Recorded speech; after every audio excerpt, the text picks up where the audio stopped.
presentation is a brief description of the importance of checking if your permanent life policies are really permanent. In order to do so, you must request an in-force illustration. This is such an example. This is an example. Somebody took out a policy 20 years ago when they were 32, paying $600 a month for $150,000 of coverage. Unfortunately, this in-force illustration shows that at age 75, the policy is going to run out, even though she would have paid $25,000, over $25,000 in premium, all would be gone. So what's the solution?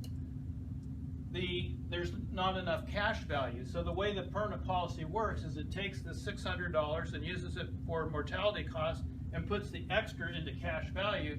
And then as she gets older and the mortality cost gets more expensive, they take the $600 and use some of the excess that's in the cash value to cover the mortality cost, but in this case there wasn't enough and it ran out.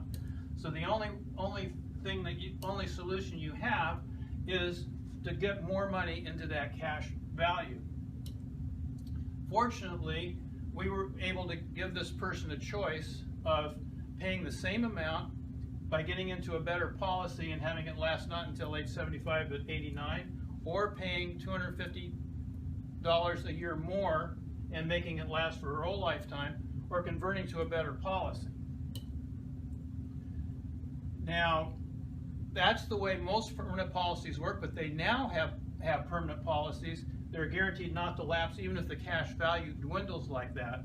She couldn't have bought that back then, but today she could have got what they call a guaranteed universal life policy at age 32 for about the same amount per year, actually a little bit less, and that would have covered it.